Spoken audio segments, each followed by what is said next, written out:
Je pense qu'il y a un derrière.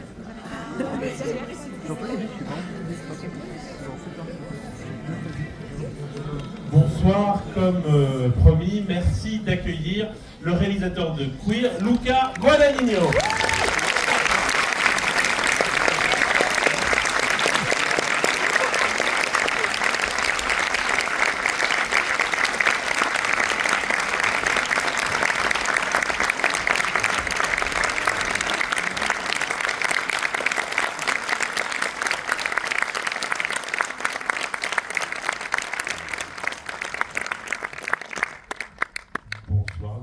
Bonsoir. On va faire cet entretien en anglais, mais ce sera traduit. Peut-être pour démarrer, une salle qui applaudit à un de vos films, ça vous fait quel effet? Toujours surprenant. You make movies and you do. I mean, probably now that I'm 50, almost 54, I should change my position. But when I started making movies, I did movies for myself in a way. But then you realize that you do movies also as an object that has to be seen by people. So you want to talk to people. But every time you understand that what you do can talk to people, it's an incredible, powerful, bouleversant experience, I would say. Oui, alors maintenant que j'ai presque 54 ans, je vais peut-être changer de position sur le sujet, mais au départ, quand on fait des films, on les fait au départ pour soi-même, hein, et puis après, on réalise qu'on les fait aussi comme un objet qui peut être vu par d'autres, et quand je me rends compte que ça peut parler à d'autres personnes, c'est quelque chose de très fort et de bouleversant. Cette dimension personnelle dans la manière de faire des films, elle est au cœur aussi de la manière dont on peut recevoir ce film queer, qui est un film qui à la fois est très concret et aussi très abstrait. Quelle émotion vous aimeriez là que le public ressente? Est-ce que vous avez une idée de l'émotion que vous aimeriez donner au public? Oui, je comprends. I don't know if I had an idea of what kind of emotion the audience would feel for it. I thought though that in understanding this beautiful very important book of the second half of 20th century American literature, and also the experience of William Burroughs, the writer, and the man, I thought there was something about the fact that we were in front of a sort of collapse of the being in front of the impossibility of being loved or love. And at the same time, in the book, but also in the way we translated the book, we wanted to investigate the possibility of this impossibility to be overcome. So I think it's very complicated, twisted emotions in a way, which is about being far away from the object of love and being inside the object of love. I don't know if I made myself clear, but that's what we really wanted to make. Je ne sais pas si j'avais une idée extrêmement précise, mais en tout cas, la compréhension de ces livres très importants de la littérature américaine de la deuxième moitié du XXe, donc Burroughs, à la fois son expérience et l'homme qu'il était, j'ai senti qu'on était face à quelque chose de l'ordre de l'effondrement de l'être et qu'on était devant une impossibilité d'aimer ou d'être aimé. Et dans le livre, et à la fois dans l'adaptation qu'on en a faite, on a voulu enquêter sur examiner cette possibilité ou cette impossibilité d'être submergé. Donc on est à la fois loin et à l'intérieur de cet objet d'amour. Burroughs n'est peut-être pas un auteur si connu que ça en France. Il a une prose très particulière, il a un rythme très particulier dans son écriture. Vous avez dit que ce livre, vous l'avez découvert assez jeune et qu'il était très important pour vous et que vous aviez tout de suite la certitude que vous en feriez quelque chose. Est-ce que aujourd'hui que vous avez fait ce film, vous comprenez d'où venait cette certitude? I think it came from the book itself and the language of the book. When I read the book, I was 17 and I was a very avid reader already. I discovered Thomas Mann Buddenbrook at 12.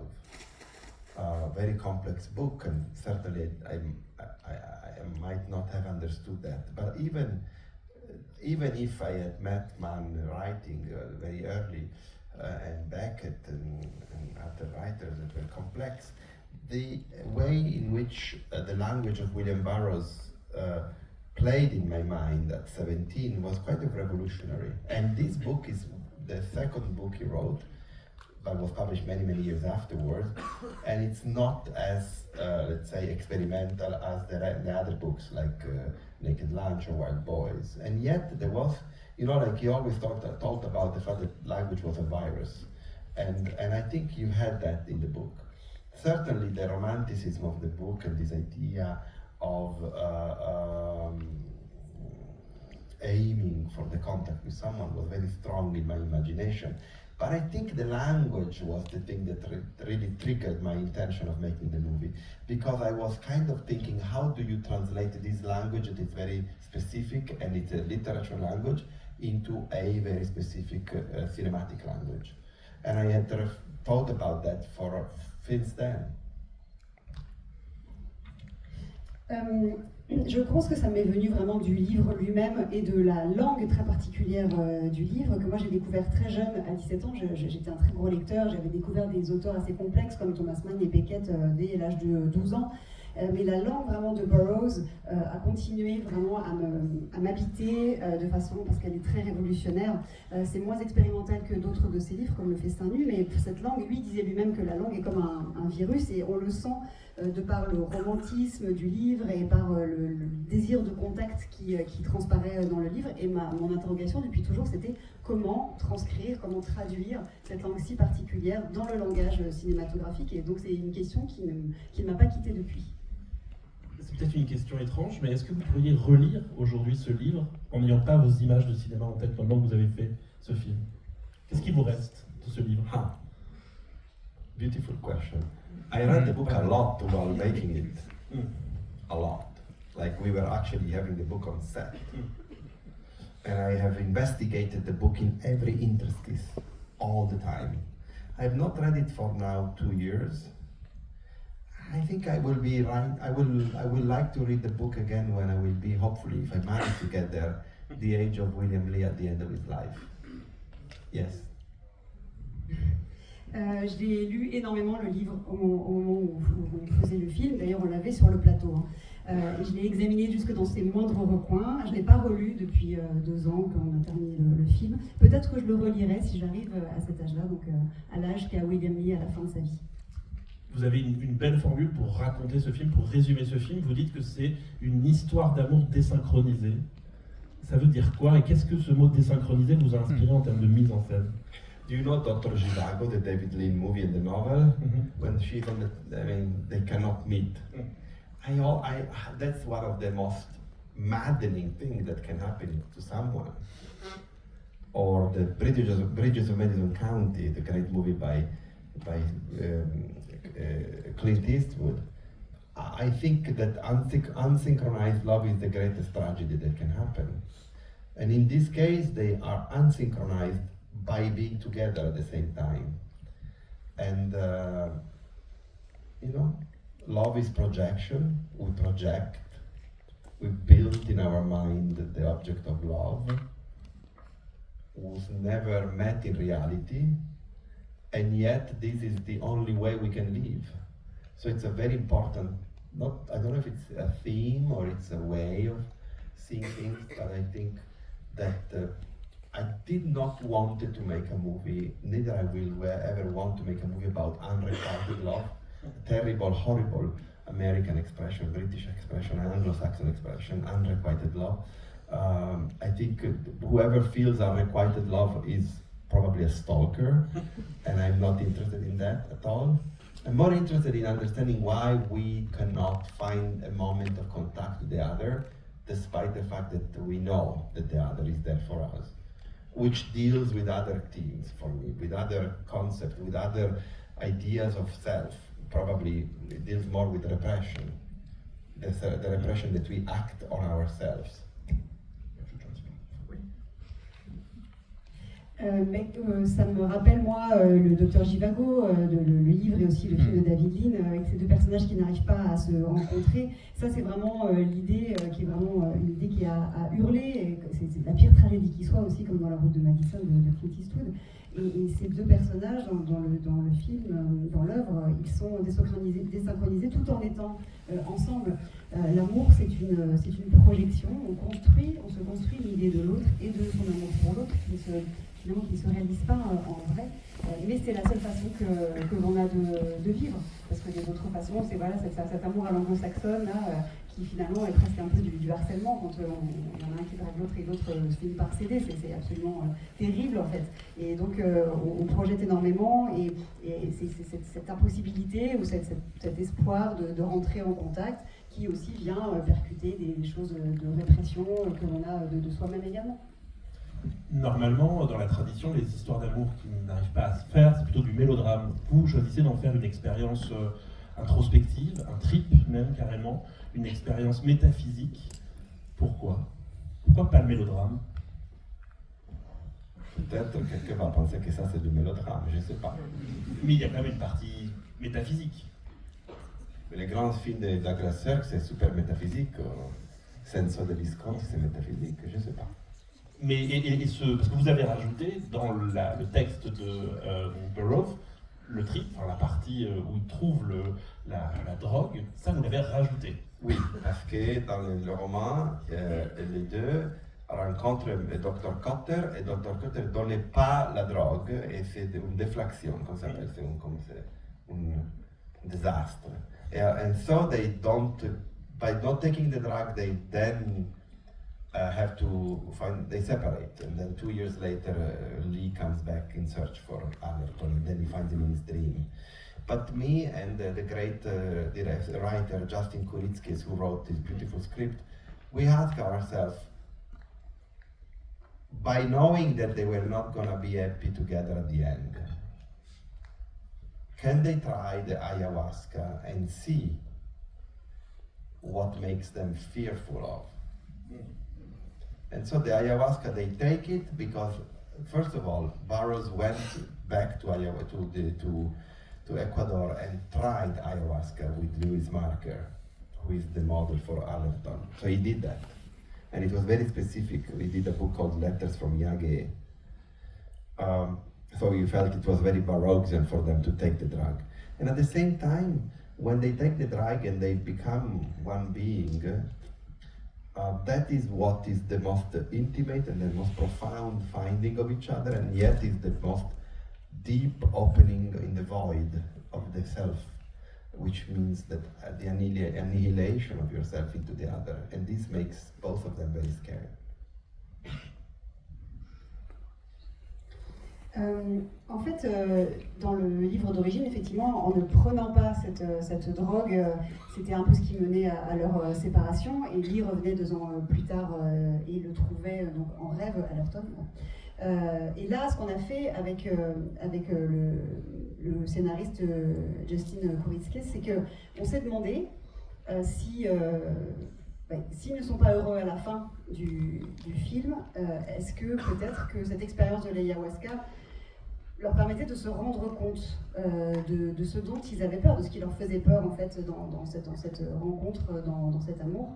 Et en fait, il est documenté que Burroughs est retourné en Équateur plus tard avec Louis Marker, qui a inspiré le personnage d'Allerton, et il a écrit un livre qui s'appelle Lettres de Yage, où c'était une expérience très très burroughsienne de faire cette expérience de la drogue, et cette fusion qu'ils ont à ce moment-là, c'est ce qu'il y a de plus profond, c'est une ouverture vraiment sur le vide aussi intérieur, c'est une annihilation de soi, et c'est ça qui finalement leur fait peur, c'est ça qui justifie la fin du film.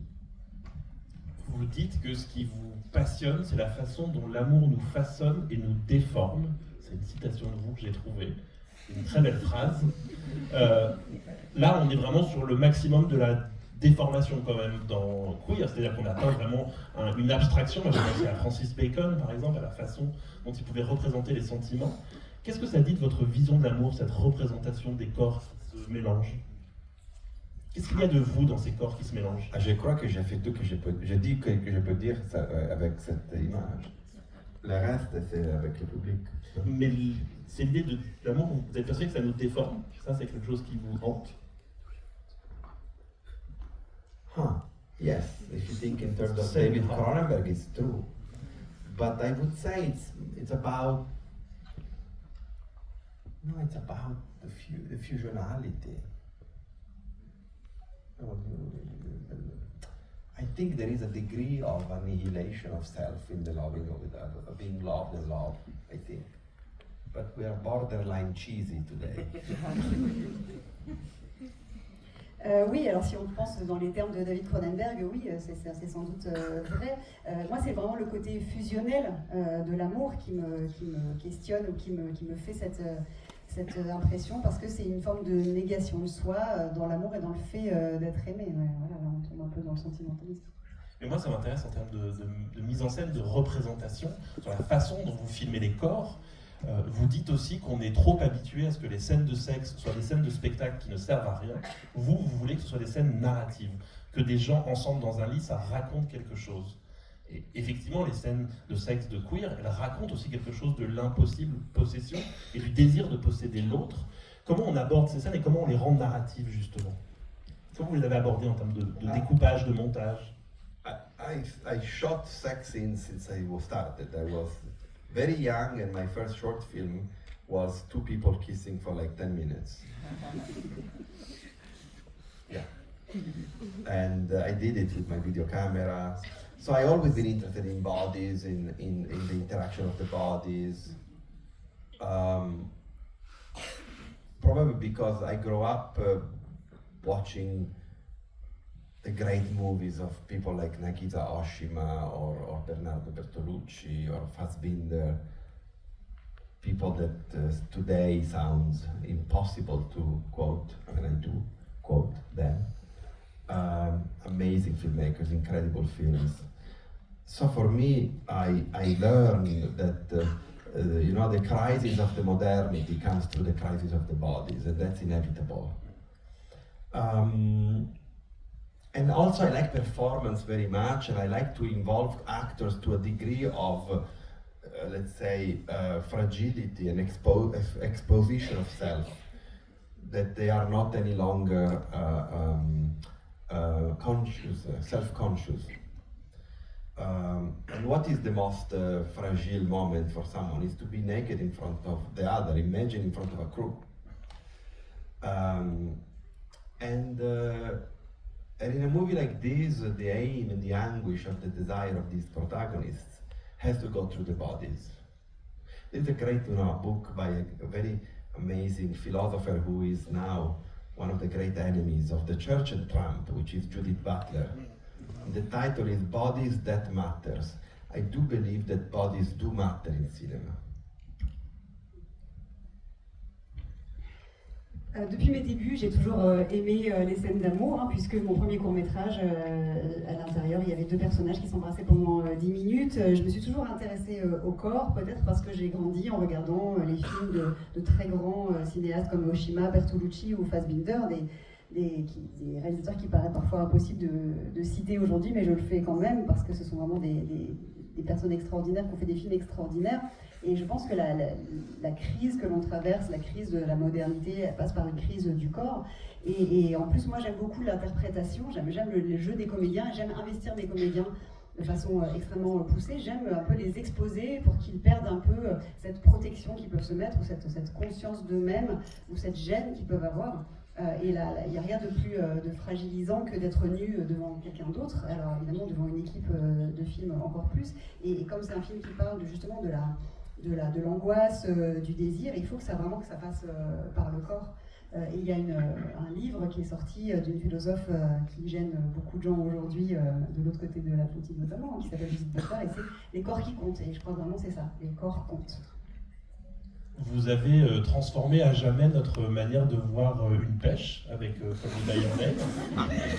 et un match de tennis également avec Challengers, la danse avec Suspiria. J'ai l'impression que Queer est quand même un film... Héroïne avec Queer. Oui, j'allais vous poser la question. Queer explore aussi une partie beaucoup plus sombre, beaucoup plus mélancolique d'un cinéma qui, au départ, était souvent solaire, comme By Your Name est un film qu'on a beaucoup encensé pour sa lumière. Challengers fait la part belle à la jeunesse. Là, vous filmez du point de vue, peut-être aussi de la vieillesse. Est-ce que ça a changé votre regard et votre caméra? I don't know, maybe. But of all these movies, probably Queer is the one that is more individually personal. I always been the kind of person that it's at the end of his days in a way. You know, I'm always on the brink of terminality. Oui, peut-être. Je pense que Queer est mon film sans doute le plus personnel. J'ai toujours été quelqu'un qui se sentait un peu au bord de la fin, au bord du gouffre. Madame, c'est magnifique. Allez, super bien.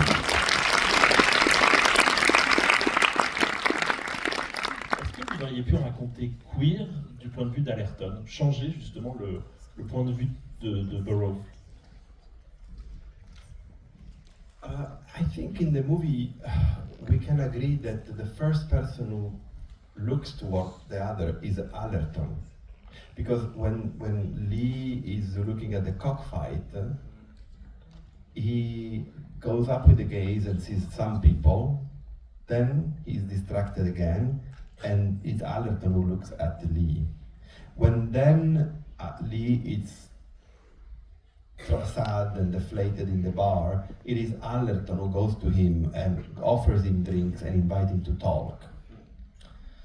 And when they are in the apartment, it is Allerton who somehow triggers the dynamic of the following scene where they finally make love. So this to say that yes, the movie is from the perspective of Lee, absolutely, and there is no way in which we can do a movie that is not from his perspective, but the agency of Allerton is very active toward Lee. Et vous vous êtes posé la question de son point de vue, justement, dans l'écriture? I think so, yes, all the time. We always ask ourselves what Allerton is thinking in this moment. And I think it's one of the beauty of the performance of Drew Starkey, that you can see that he's thinking.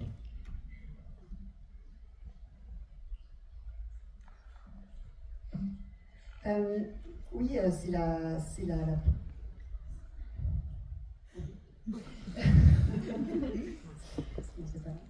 c'est ça. Oui, en fait, c'est-à-dire que le personnage, c'est Allerton qui, le premier des deux, regarde Lee dans cette scène de combat de coq, parce qu'au départ, Lee regarde le combat, il lève les yeux, il est distrait par quelque chose, et ensuite, de nouveau, il lève les yeux, et là, c'est Allerton qui le regarde. De la même manière, dans le bar, c'est Allerton qui finalement fait un geste vers lui paye des coups à boire et qui l'invite. Et dans l'appartement, c'est encore une fois Allerton qui va déclencher le geste qui va ensuite mener à la scène d'amour. Tout ça pour dire que le film est évidemment du point de vue de Lee et il ne pourrait pas du tout en être autrement, mais Allerton est très actif dans le processus et oui, à chaque instant on s'est posé la question de ce que pensait ce personnage, et grâce à la beauté du jeu de Drew Starkey, je pense que ça se voit, ça se sent qu'en permanence, oui, ce qu'il pense est pris en compte. Je citais vos films précédents, et à chaque fois il y a des couples de cinéma assez incroyables. Je vais pas les citer, des acteurs que vous réunissez ensemble. Alors, est-ce que vous êtes un excellent matchmaker, ou alors, c'est quoi le génie pour trouver un couple qui marche? Comment on réunit ces deux acteurs-là et on sait qu'il va se passer un truc à l'écran? In America, in Hollywood, they do believe in casting, and they do this, what they call chemistry test, which I'm still trying to understand what they mean. But probably they mean that if two people in the room, they are nice to each other, then they're in a good chemistry. I don't understand, but the truth of the matter is that they have to be good for me individually. I have to feel that there is a connection with each of them, and then I will make sure, probably not consciously, but more like a host, someone who is having a party, I will make sure that they can be together. And eventually I realized that the things done in the past are good.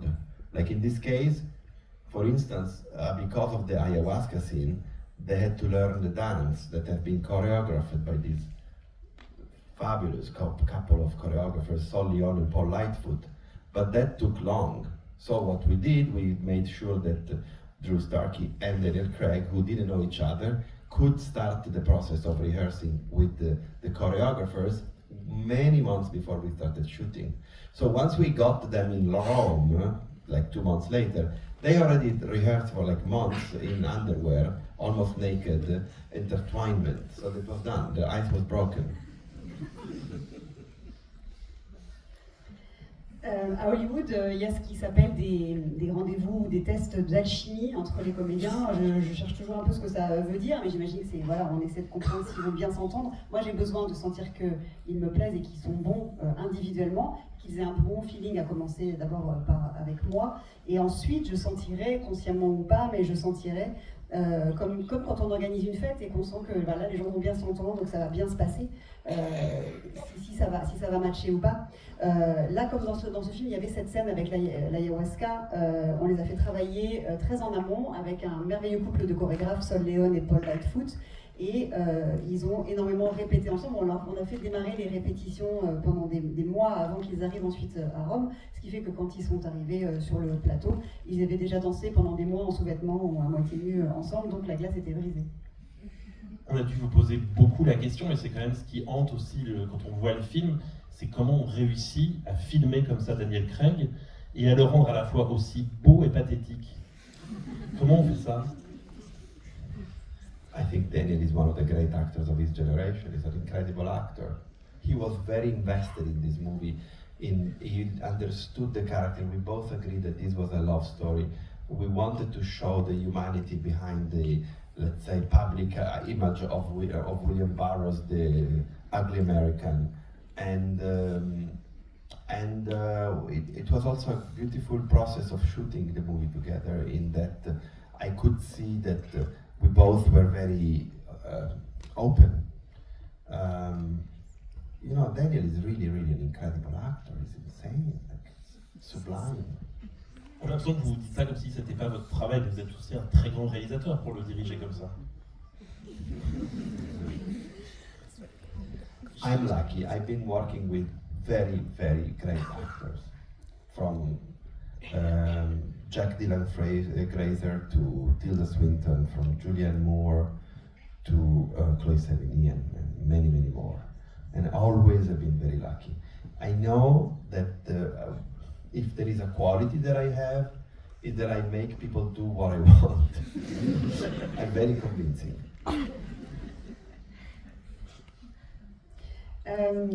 Simplement, Daniel Craig est un des grands acteurs de sa génération. Il s'est énormément impliqué dans tout ce projet, et notre idée vraiment c'était de montrer l'humanité derrière cette image un peu de Cave Burroughs, qui était un Américain un peu too much, assez caricatural, pas toujours très sympathique d'ailleurs, et il a abordé ça avec énormément d'ouverture.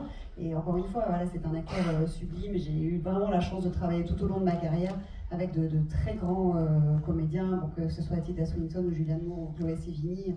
Et peut-être que si j'ai une qualité, du coup, en tant que réalisateur, c'est que j'arrive à obtenir ce que je veux, parce que je suis très convaincant.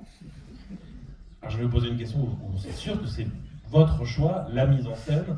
Vous avez choisi de tourner à Cinecittà, dans des studios. Ce qui est incroyable, c'est que c'est un film à la fois dont on sent l'artifice, et en même temps, on a l'impression de sentir, mais vraiment les odeurs de cet endroit, on a l'impression d'y être. Pourquoi ce choix du décor artificiel, en tout cas du studio, et en même temps, comment on arrive à le rendre aussi vrai? Et ça, c'est votre travail, c'est pas les acteurs. When I read the book a couple of years afterwards, like I must have been 20, I wrote the script, which I have not read, but I remember that in the first page I wrote the movie should be shot on stage. I knew already, because I think it would have been an incredible act of a betrayal, and a very petty one, to try to make a period drama from this book. Because William Burroughs is not a realist, and his imagination, his world is coming off of his imagination 100%. He is creating maps of his own system, interior system. In fact, when we started to investigate the novel with the help of the greatest scholar of Burroughs, it's called Oliver Harris, and we asked Oliver about this, he told us that many of the places that he describes in the book are not even in Mexico or in Ecuador or in Panama, for what it matters. That he describes, for instance, this place called Ratskeller, which is the first bar you see in the movie, and with this kind of Tyrolean feeling.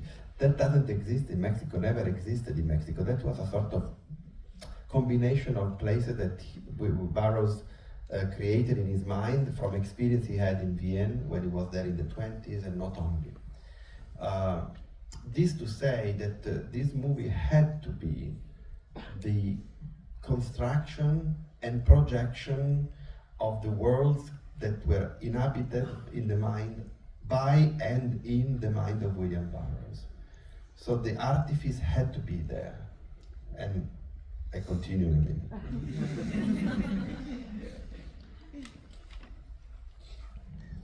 Quand j'ai relu le livre à 20 ans, là j'ai écrit un scénario et j'ai pas relu ce scénario, mais je me souviens très bien qu'à la première page j'ai écrit ce film devrait être tourné en studio. Je le savais déjà, j'en avais la conviction intime, parce que pour moi ça aurait été vraiment une très grande trahison, ça aurait été un peu petit de vouloir faire ce film, un peu mesquin d'en faire un film d'époque.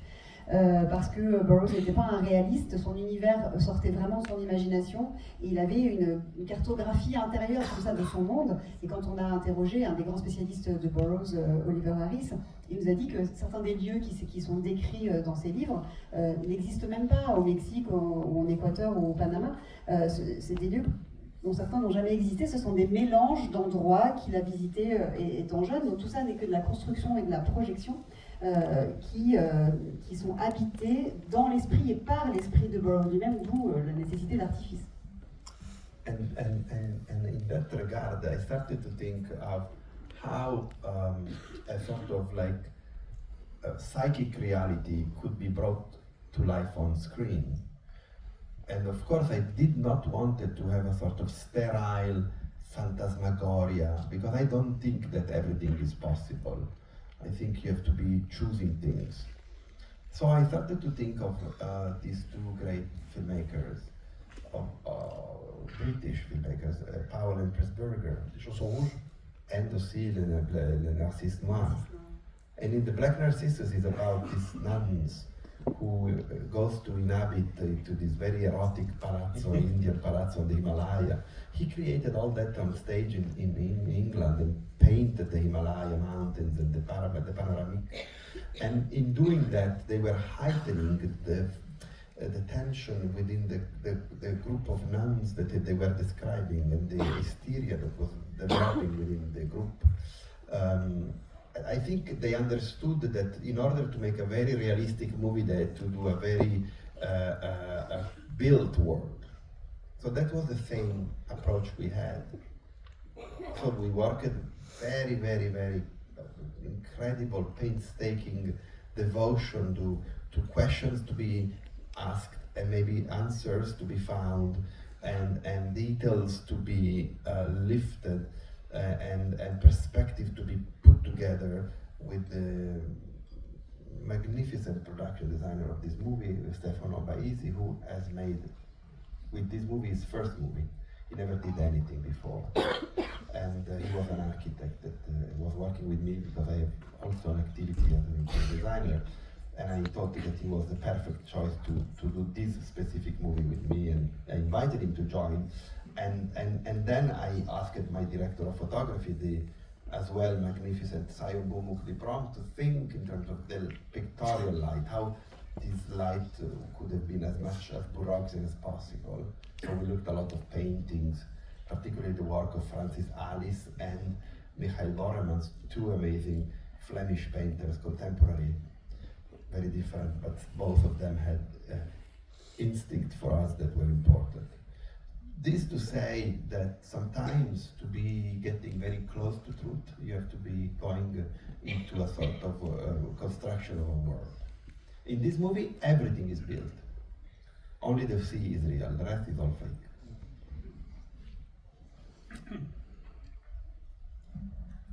Et donc on a réfléchi à moi j'ai réfléchi à comment exprimer cette réalité psychique à l'écran, et j'avais pas forcément envie d'une fantasmagorie trop stérile. Je savais qu'il fallait faire des choix, et là j'ai pensé à un couple célèbre de cinéastes britanniques, Powell et Pressburger, qui ont fait notamment Les Chaussons Rouges et Le Narcisse Noir. Et Le Narcisse Noir, c'est des bonnes sœurs qui vont dans un palais indien incroyable, qui se retrouvent empreints d'une grande sensualité, et tout était fait en studio en Angleterre, avec des peintures en trompe-l'œil, et cette tension, ça a finalement été amplifié, la tension dans le film, et elle donnait encore plus à voir l'hystérie de ce groupe dans ce huis clos. Et j'ai compris que parfois, si on voulait faire du réalisme, en tout cas faire réaliste, on pouvait le faire encore mieux en construisant des mondes et en mélangeant des perspectives comme ça et en trouvant des réponses à l'intérieur du studio. Et le chef décorateur incroyable, donc Stefano Baisi, dont c'est le premier long métrage, parce qu'il est au départ architecte, j'ai senti qu'il avait ce don et il a vraiment fait un travail extraordinaire, tout comme le chef opérateur. On a cherché une lumière très picturale, très borrowsienne comme ça, en s'inspirant notamment de peintres flamands contemporains. Donc Francis Alice et le deuxième Michael Borremans. Voilà. Et en fait, Le chef opérateur s'appelle Sayongo Mokdipran. Mokdipran, voilà, c'est ça. Et donc parfois on... Toujours magnifique, madame. Mais parfois, voilà, on se rend compte que pour s'approcher d'une certaine vérité, la construction d'un monde peut être intéressant, et ici, il n'y a que la mer qui est réelle, tout le reste est fabriqué. Vous citiez tout à l'heure Fassbinder, cinéaste important, majeur, auquel on pense aussi en voyant Queer, parce que Fassbinder a raconté, comme vous dans ce film, des histoires d'amour, de possession, de désir, et il disait que l'artifice de ces films permettait aux spectateurs de se rendre compte que ces histoires, elles étaient universelles. Qu'au fond, ce que les films de Fassbinder racontaient s'adressait à tout le monde. Est-ce que c'est aussi l'idée que vous aviez avec Queer, que cet artifice du studio, faire du cinéma, fabriquer du cinéma, c'est faire réfléchir plus le public sur les personnages que sur être emporté par une histoire? I constantly think of Fassbinder, and definitely I know what you are mentioning. So yes, of course. I don't want though to be like the cheesy thing, you know, l'amour homosexuel c'est universel. C'est pas ça. C'est l'intensité de l'espoir d'amour dans l'écran, c'est universel, c'est notre chose. Oui, je pense en permanence donc à Fassbinder. Il y a un autre cinéaste auquel on pense, et c'est l'actualité aussi qui nous fait penser, c'est David Lynch, toute cette dernière partie. Moi j'y ai vu des moments de Twin Peaks, j'y ai vu des choses comme ça, j'y ai vu aussi... Est-ce que Lynch, ça a été quelqu'un d'important pour vous? Honestly, I have not thought about David Lynch consciously doing the movie at all. And yet, yes, of course, David Lynch is one of my guide in my sense of cinema completely, yes. Alors, j'y ai pas pensé consciemment, mais bien sûr que par ailleurs, David Lynch est vraiment un de mes guides en cinéma. Voilà. Et ce désir de terminer ce film avec une narration qui n'est plus du tout la narration du film du départ, qui est une narration plus abstraite, qui devient presque une expérience sensorielle pour le spectateur, c'est une façon pour vous de terminer par quoi? L'irrésolu, l'impossible? I think you know, like, I think it's very coherent. Probably you have the daylight and the nightlight, you know, like, I think all of us, we can say that we sleep between 7 to 9 hours a day, more or less. And all of us can claim that we dream. So I would say that dreams are very much part of our essence as people, as human beings. So I think the movie is very rational in describing an experience that is of the being awake and being dreaming. C'est aussi une expérience de la mort, à la fin du film, de la solitude. I think so, yes. I think we are all alone. Always. Je crois que c'est pas mal pour terminer cette discussion. Merci beaucoup, Luca Guadagnino. Thank you.